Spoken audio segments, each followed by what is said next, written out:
यह कहानी है माही की, जो एक छोटे शहर से आई थी और पहली बार अपने इंजीनियरिंग कॉलेज के हॉस्टल में रहने जा रही थी। वह उत्साहित थी, लेकिन उसे यह नहीं पता था कि वह जिस हॉस्टल में रहने जा रही है, वहां कमरा नंबर 206 के बारे में अजीब-अजीब कहानियां प्रचलित थीं। शुरुआत में उसने इन बातों को मजाक समझा, लेकिन जल्द ही उसे महसूस हुआ कि कुछ तो गड़बड़ है। माही को हॉस्टल का माहौल अच्छा लग रहा था। नए दोस्त, देर रात तक गप्पे, मस्ती, सब कुछ परफेक्ट था। लेकिन जब उसे कमरा 206 मिला, तो उसकी सीनियर लड़कियों ने चौंकाने वाली बातें बताईं। एक लड़की ने कहा, इस कमरे में पहले जो लड़की रहती थी, वह अचानक गायब हो गई। उसके बाद जो भी यहां रहने आया, अजीब घटनाओं का शिकार हुआ।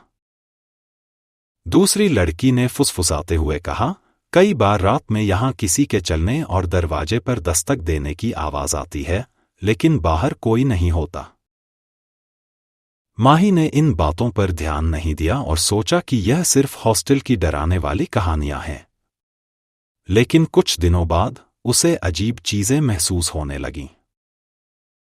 पहली घटना तब हुई जब माही आधी रात को पढ़ाई कर रही थी। अचानक उसका कमरा अंदर से बंद होने के बावजूद दरवाजा खुद ब खुद खुल गया।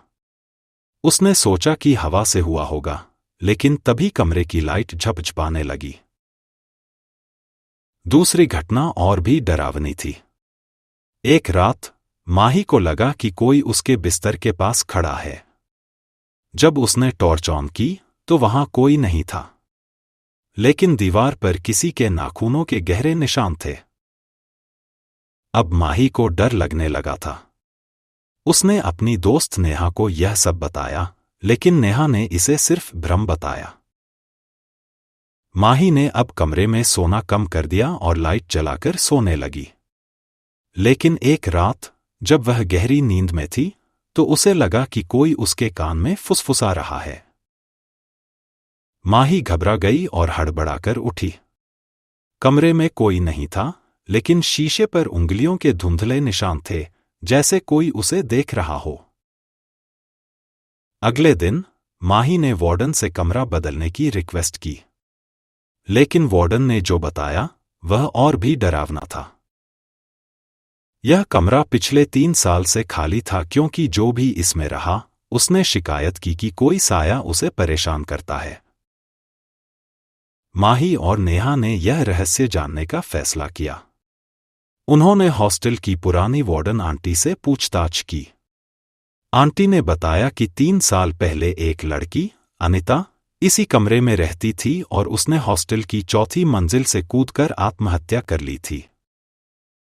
कहा जाता है कि उसकी मौत की असली वजह आज तक पता नहीं चली, लेकिन तभी से इस कमरे में अजीब घटनाएं होने लगीं। माही यह सुनकर कांप उठी। उसने तुरंत कमरा बदलने का फैसला किया और हॉस्टल छोड़ने के कुछ ही दिनों बाद हॉस्टल की दूसरी लड़कियों ने बताया कि कमरा 206 फिर से बंद कर दिया गया, क्योंकि नई लड़की को भी वही अजीब अनुभव हुए थे। माही आज भी जब हॉस्टल के उन दिनों को याद करती है, तो उसकी रूह कांप उठती है। वह समझ गई थी कि कुछ रहस्य कभी नहीं सुलझते।